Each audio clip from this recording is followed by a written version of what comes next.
Peace and blessings, everybody, and welcome to Chat and Smoke. My name is Dave, and I'm glad that you're tuning in, and I'm happy to talk to you about are we suffering from PTSD from gun violence and don't even know it?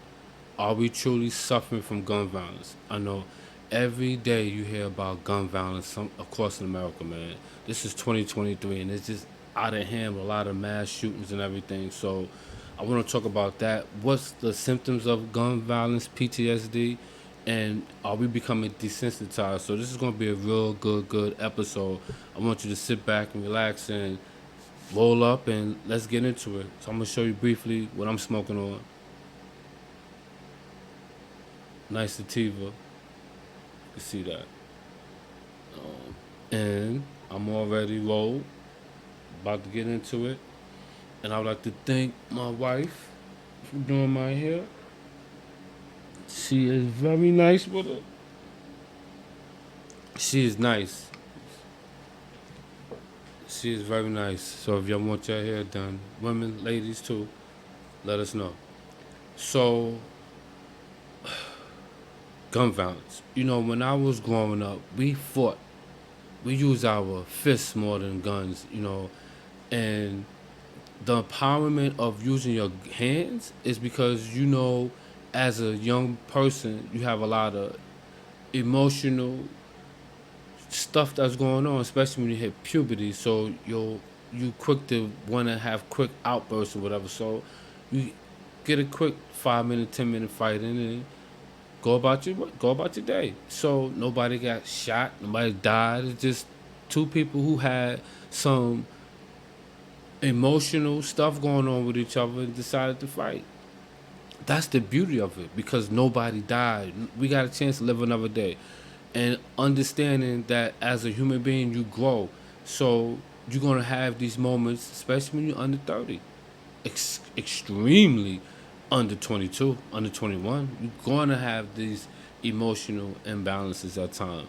How do you cope with it? That's the best way to deal with it, understanding that this is something that you have to deal with, and how do you get over it?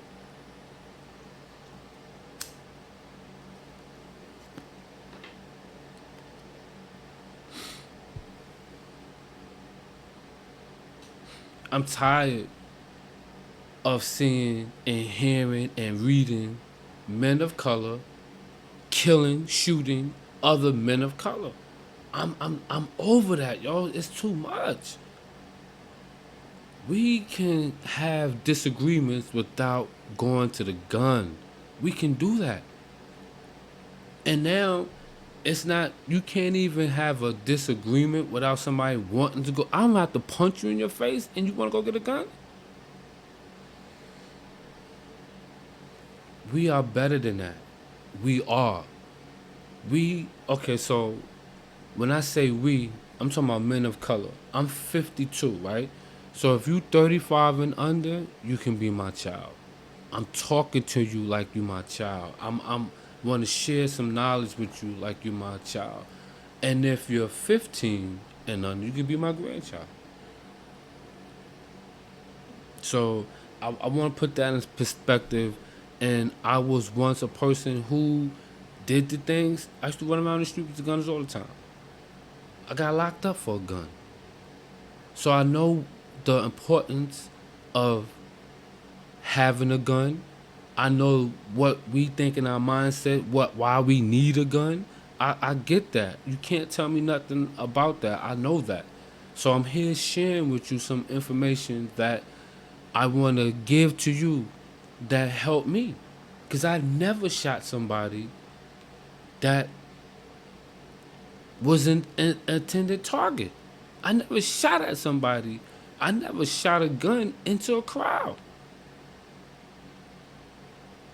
I have plenty of bullet holes in my jackets. Plenty. All of my jackets have bullet holes in it. And some of those come from accidental shootings. Meaning, I had the gun on me. I thought it was completely safe, the safety on it. It still went off.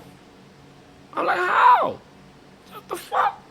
From the 25, 45, these automatics. I'm like, wow, how the fuck it keep doing that?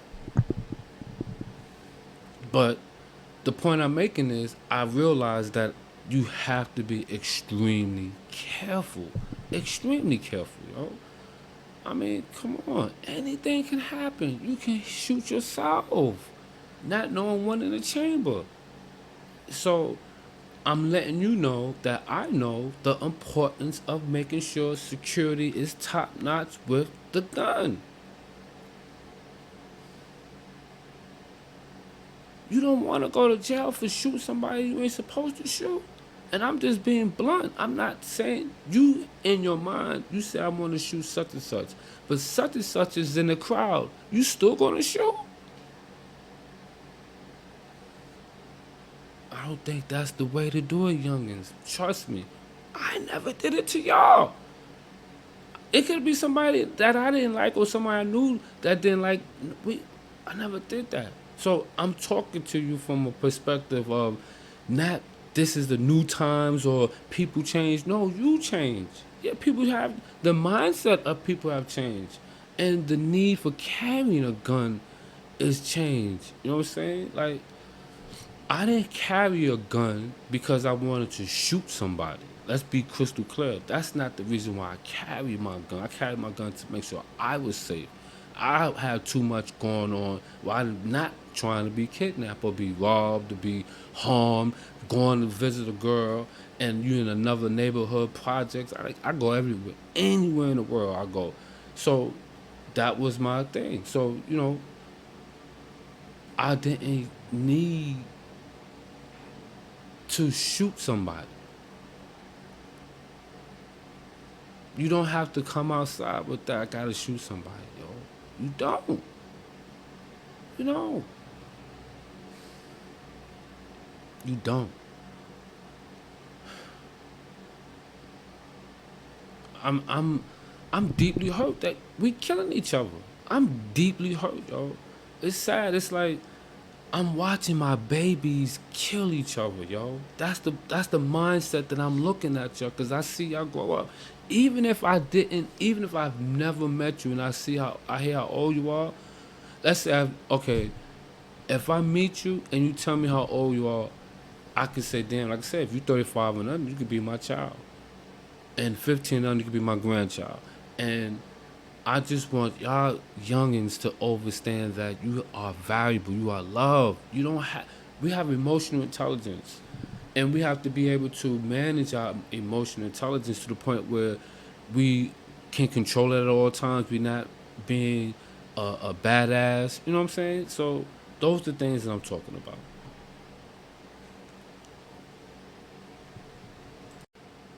Why do emotions matter? Emotional intelligence is important in order to have a relationship. You got to be able to communicate. You got to be able to say how you feeling, if you're feeling good, you're feeling bad, what hurt you, and why you hurt, and why did it hurt. Instead of keeping those emotions in and keeping those feelings bottled up and letting it fester and grow and grow and grow, and then you create a perception of things that or a narrative that isn't even there. So let me break it down to you. Emotional intelligence is when a person says something to you and you don't get offended by it. You actually listen to what they said, process it, and say, oh, so what I'm hearing you say this, Y, and Z. Because it's a conversation. You just don't feel like you're being personally attacked. Somebody just explaining to them how they feel or how you made them feel. And then now you just listen to it and then accept what they say. Okay, that's your feelings. I understand that. And then say, you will talk about how hearing their feelings about you made you feel. So it's communication without anger. We have a lot of trauma in our communities because of the past transgressions. If you don't think your DNA has trauma from your mother, your father, and then they mothers and fathers, and then they mothers and fathers, you are highly wrong. That's why we have so much emotional intelligence, or excuse me, emotional unintelligence going on where people are acting irrational, yo. Like this guy's walking around just shooting people off a moped, yo. And all you have was a traffic ticket before? This is real. Come on. This happened not too long ago in New York, from between Queens and Brooklyn. 25-year-old, one died. So now, I mean, come on, we have to have our heads on the swivel when we come outside, because our communities are suffering from men. I'm speaking specifically about men of color and the mental health and the trauma in our communities. My God, I don't want to read the newspapers. Everything shooting all across United States of America. Shootings, men of color is in one form or fashion shooting or being shot.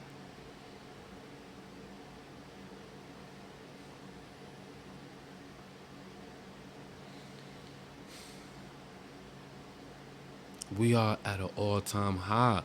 So I'm just saying, listen, young men of color, I understand. I want you to understand this. Your life is not over. It's how you perceive things. I don't like the fact that y'all say ops. That's not your op. It's what prize are we winning?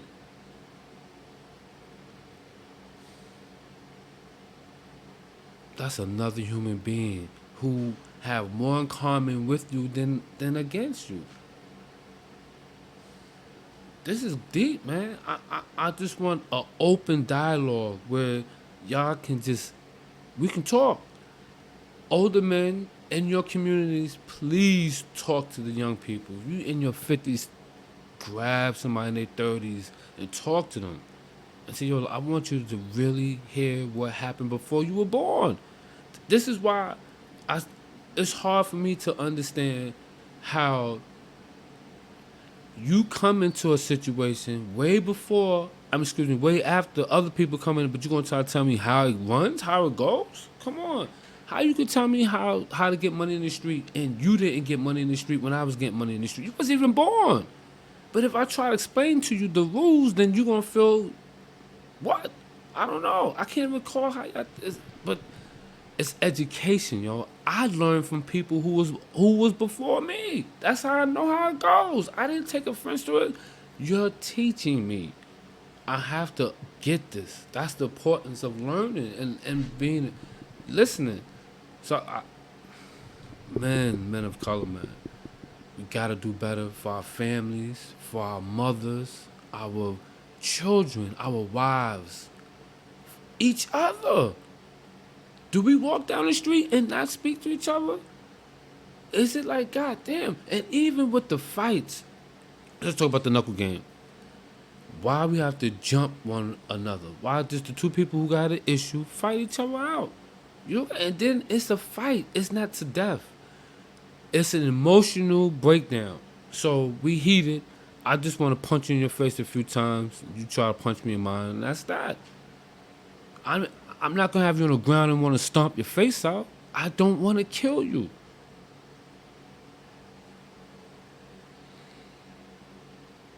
This is the seriousness. Like, we have so much men of color.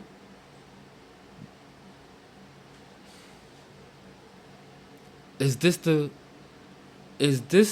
the narrative that's being painted? What do our women have to look up to? Because we have daughters, we have granddaughters, we have grandsons.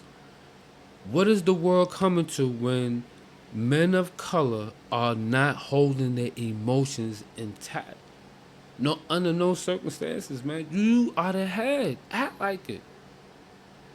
Just because I have a disagreement with you, that doesn't mean I want you dead.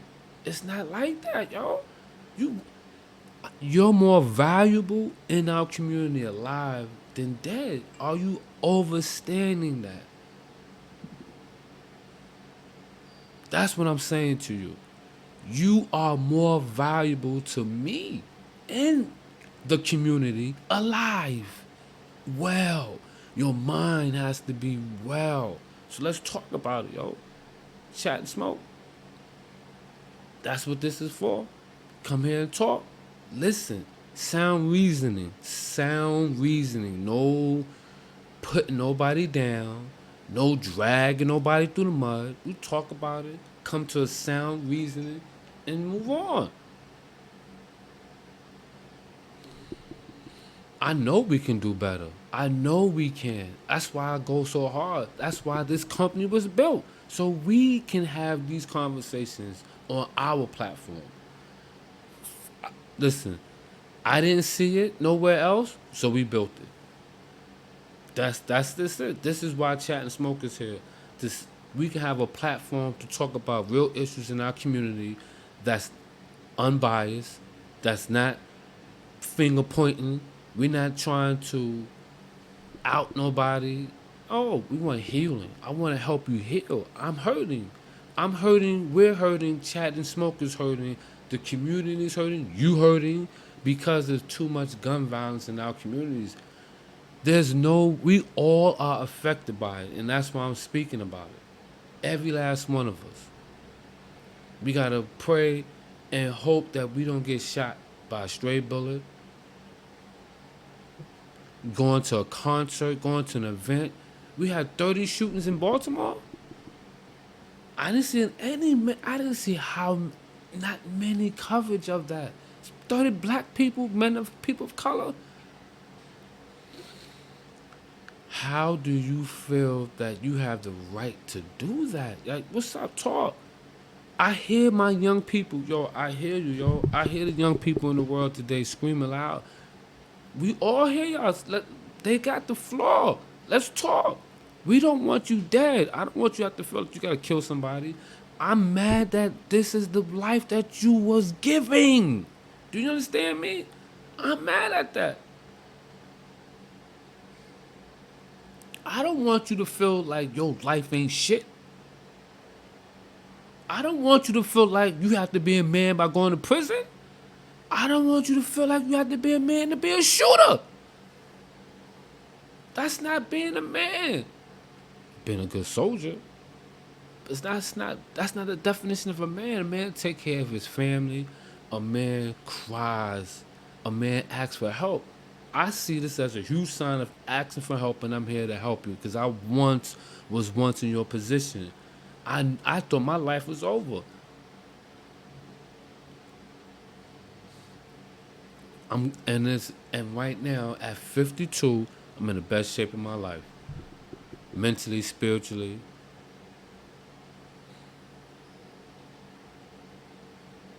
Family wise, I've never seen 52 look like this when I was in my teens. Never. It looked at, because our men and our women were not eating right, wasn't doing the right things. We didn't know. They didn't know this. Excuse me. So growing old was a situation that you dreaded because you was like, damn, I'm gonna look ugly. My youth is gonna be taken from me. No, no. You can eat right. You can change this. I'm living proof of that, and I'm excited to lead the way, to keep pushing the new wave. This life is beautiful, man, and I'm living it up to the fullest, and I want you to live it up to the fullest. But you gotta change your mindset. You can't think the world is ending. Don't be misled, yo. Listen, man. Every day you wake up is another day to do better. It's another day that you can do better. By you listening to me right now proves that you can do whatever you want to do. Put your mind to it. That's what I'm saying to you. You don't have to be in the streets. You don't. You can get out of the streets. You can change how you think. A changed mind is a serious mindset, yo. There's nothing nobody can tell me about the streets. None. Nothing. I've been an entrepreneur second, third grade, man.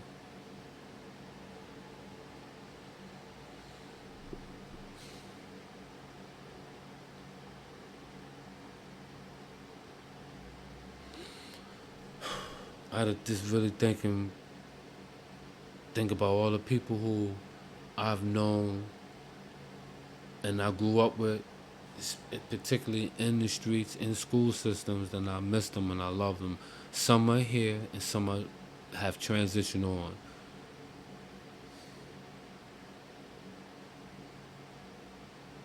We made it. I love them.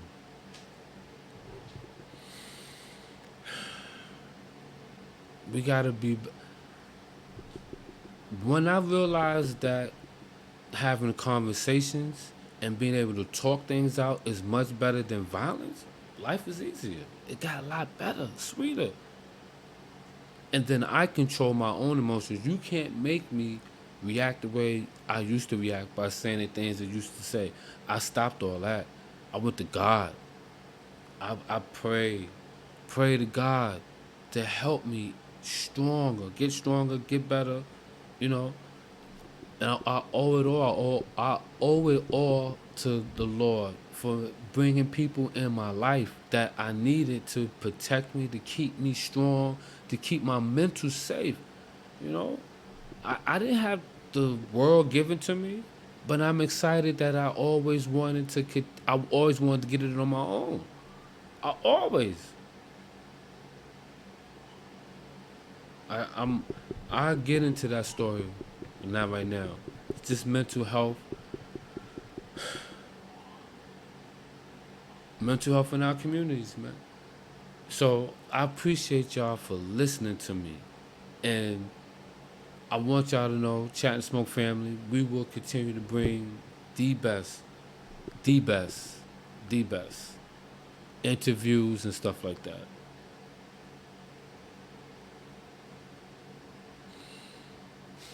We're going to change. We're going to do it one step at a time, one day at a time. Just keep pushing.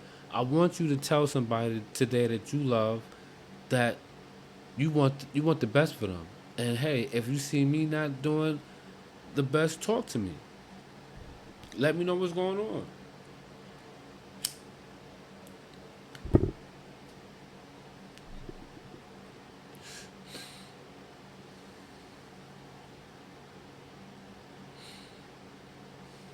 It comes with accountability. You have to be accountable for the actions that you do too. You know, I I appreciate men who came into my life and helped me become a better man.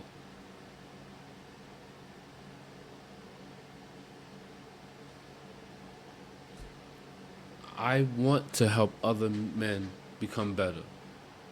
I truly want to do that, and this is the platform. We want to have a men's group via Zoom on Chat and Smoke. That's what we're going to have, and that's the way we're building it up. I just wanted you to hear me talk to you. You know, I want to.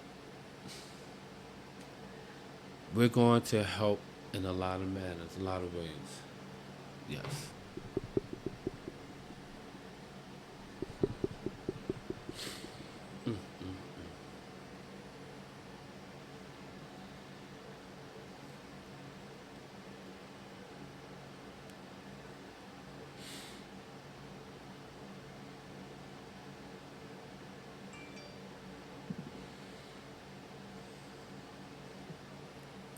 The importance of a changed mindset.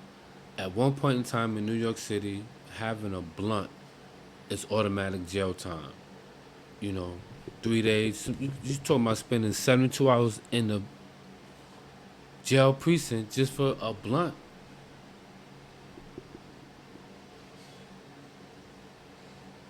Now look, it's legal. State legalized it. That's the importance of a changed mindset.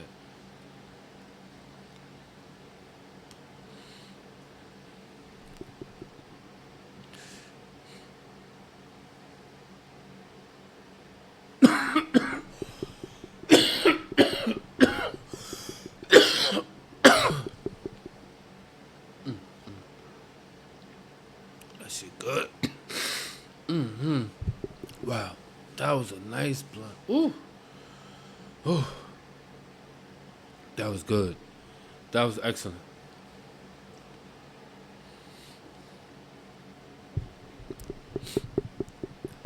So, where do men of color go to where when you upset, who do you talk to? Who do you go to?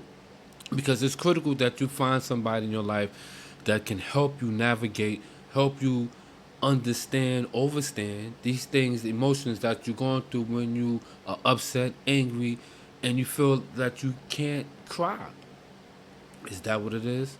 Somebody told you you can't cry. Well, you was taught that. You was taught that. I know that. We all taught our children, especially our boys, not to cry. So now, how do they get over that hurdle when they become older? And now everything that's bottled up for them, they quick to act out with violence because they was always taught not to do things a certain way. Let's be human again. That's our human emotions. When you get angry, get this inside of you, you gotta let it out. You're gonna be Bruce Banner, the Hulk. Let's look at the Hulk for instance. And I love the Hulk as an analogy. When you see when he gets injured and you hear that ching. When do you recognize your triggers? Do you know I'm traumatized by seeing men of color harming other men of color? I'm traumatized by it. I am. I'm being honest. I'm traumatized. I'm deeply traumatized. That's why I have 2, 3 therapists at one point in my life because of the pain. And I needed coaching, guidance, and that's why I'm able to do it as well because I've been through the process. So I'm a huge advocate for mental health. I'm a huge advocate for mental health in our communities. Our men of color need it. Our women of color need it, of course. Everybody. We all are traumatized. And this is the conversation. I had with my wife was about. I said to her, until we get it, the world won't get it. And she said, who's we? I'm talking about men of color. I'm talking about black people. We don't know how powerful we are because all we hear about is from the slave point. So I'm gonna address that. Because of the traumas that we have in our communities, particularly me, I don't know who I don't know where I come from directly from Africa. And I'm really, really excited to be able to go to a place and be able to have closure on that, find out exactly who my tribe is. And that's through AfricanAncestry.com. And we're going to do that. We're going to take these tests.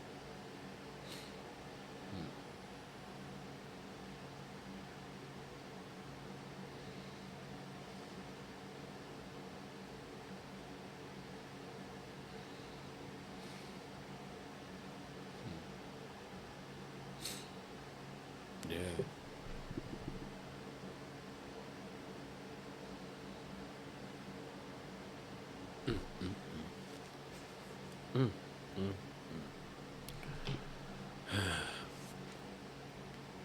What's up?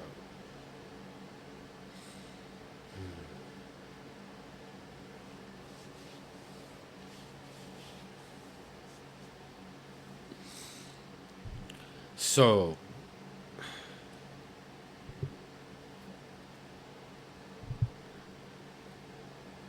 my first introduction to cannabis that I can really remember is when I was at this game room on 127th Street, 126th, and Park Avenue in the middle. It was a game room called OJ's. And OJ stand for Oliver and Johnny. So I was a huge person who played video games, pool tables, shit like that. My dad, Edward Grant Jr., taught me how to play pool at a very, very, very early age. So I was nice. Matter of fact, Malcolm was nice as well. Malcolm Davis from 29th Street. He was definitely nice. And Kev Simon. He was nice as well. So, and then we moved on to games people play um, on 125th Street with KC, but there was no weed selling out there, but the pool table. So back to the cannabis. So I'm like, oh, people coming in and out of there. They was buying nickel bags, tray bags. What the fuck? Nickel tray bags. And they was in a yellow manila envelope, a little small thing. So I see people come in just buying it and stuff like that. And when they smoked it, they'd be happy. I'm like, oh shit, that's what's up. And also, another introduction that I can remember is D Hard is Hard. Omar Wally, may he rest in peace. I didn't know too much about this. Knew the plant. It had a plant sign on the t-shirts. the cannabis plant, and it says D Hard is hard. And I'm not. I do remember. I'm not sure if it had Harlem on it, but I felt proud seeing those shirts, yo. Like I didn't know. It just felt so good. I represent like unity, whatever. So moving forward, hip hop and marijuana, cannabis, weed, smoke, but we was calling weed then back then. So 201 used to have a lot of parties there. They used to have a lot of jams, and this is again in Harlem, 128th Street, 127th Street, between Park and Madison. The school was called 201 at that time. So a lot of um, hip hop, R&B people came and played basketball. Shout out to Bob McCullin, Each One Teach One, George Ball. You know, a lot of my friends actually played against New Edition there. That was a great game. A great game. Um, they can ball too. Shout out to New Edition, Mike Bigg, Bobby. They was playing. So the cannabis part again with the weed, I saw the older people smoking. I was like, damn, it stink, but they was having fun. Block jams, you know what I'm saying? Grew up in hip hop. I'm a 71 baby. And shout out to hip hop. This is the 50th anniversary of hip hop. And um, I was just excited, man, to just see how we came together out of nothing. It was dark. We have the street lamps, put the electric wiring for the DJ equipment. They had crates. That's where digging in the crates come from. Shout out to them from the Bronx. Um, you hit the DJs used to have crates, milk crates, and they had to put the vinyl records in there, and you have people carrying and stuff like that. So I'm watching that Crash Crew. Shout out to the Crash Crew, Grandmaster Flash and Melly Mel. Um, wow. And I'm not even gonna front. Even African Bambaataa played a huge part in early days hip hop, man. Like this is music. The sounds, we felt free. I started breakdancing. We all breakdance, man. We was having a great time, wanting to be, yo, man. Beat Street came out, man. You couldn't tell us nothing, man. Rocking our Pumas, our Lee jeans, and all that. We want to dance, man. That's why I love going to parties at that point to dance with the ladies. You know what I'm saying? And to show off and just be having fun. It's friendly competition, you know? Um, Even St. Nicholas Park, I remember going to their jams. In the Bronx, of course, for sure. For sure. Whew. Wow. I mean, damn, we had a lot of good fun. Fun, yo. Fun. So now, me being an adult, a full grown adult, and cannabis is legal, and I'm realizing that my dream, that I didn't even know was a dream, of being able to do my own thing and create companies and having an industry with cannabis is incredible, man. It's you can't. Life is good. You have to be able to enjoy what God give you, and our youngins. Listen, man. Hip hop was created for us to have an expression of ourselves, our who we are and what we go through. And the battles wasn't to prove who we wanted somebody to die or not. It was just who was better lyrically, who was better performance wise. You know what I'm saying? Overall show. Like, yo, hip hop is fun. I hate it when it turned to rap. Like rap. It's hip hop. It's components to it, man. You shorten it. It's not rap. It's hip hop. Truthfully, I grew up. It's hip hop. Where's the graffiti? Where's the dancing? Then the music. Three components that I remember. Hip hop. And I'm very respectful to all the leaders in hip hop that brought it to our communities. We have to show them extremely respect. You know, it's time. It's an education. We have to educate each other on things that happened, who was the first, why they did it, and what's moving forward.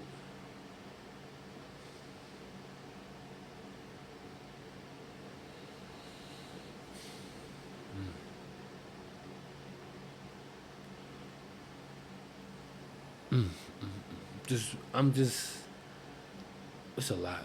Thinking about our hip hop and how it transformed to what it is now.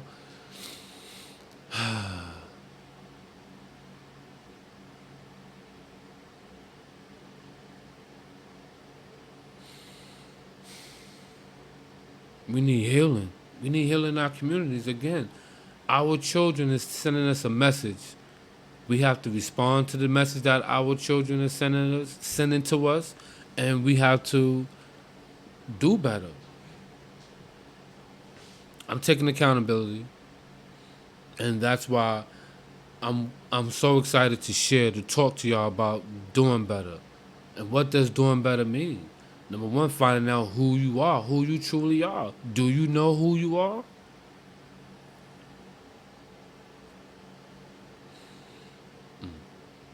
Yeah.